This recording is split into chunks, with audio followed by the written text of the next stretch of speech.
This is a RadioROM tutorial for advanced image cleanup and auto wall tracing capabilities. We'll begin by inserting a floor plan.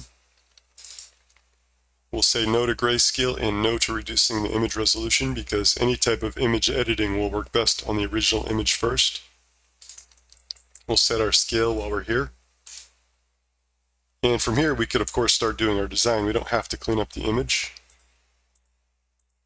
But if we do, for advanced accuracy, we can go to our propagation ribbon and click Image Cleanup.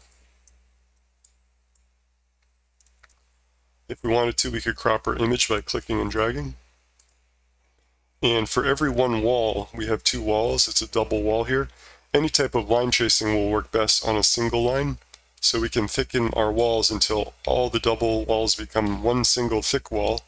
And that has the added benefit where it'll impact the longer lines more so than the text. So that allows us to remove the clusters more easily. So if we start with 1000, we'll see that that removes the text in the middle, but there's still some text remaining on the outer edge here.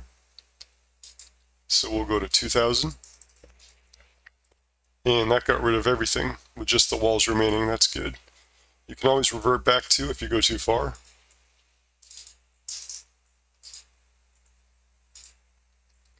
And now we want to thin out those lines for our line tracing. We want to thin them out so they almost disappear, but they're still there.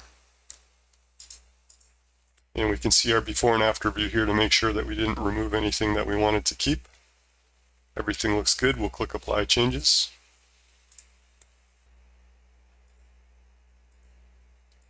So we go to our Auto Wall Trace tab, and we'll click Auto Wall Trace with the default settings.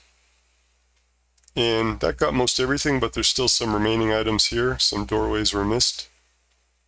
We'll set our line thickness a little thicker to see what we're doing here, and we'll cancel that to start over. We'll set our spur trimming and minimum line length to 1, and we can set our target line to 1/2 a foot. And you can hover over any of these items to see what they do. So let's see how that worked. All right, that got everything. Got all our walls traced, all our doors traced over. So we can click the Export DXF button.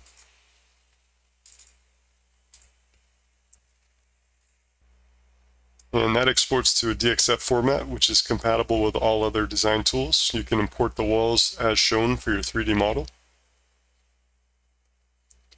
And back in our ROM, since we have traced over all the doorways, that could increase accuracy. So we can actually click Commit Lines, which will make those walls part of the image. And since we didn't reduce our image size in the beginning, if this was a large image, we might have some lag. So we can click Reduce Floor Plan Size by right-clicking on our tab.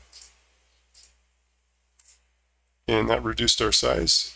So now we have our ROM ready to go, and we have our DXF file for our 3D model later on in our design stage. Thanks for watching.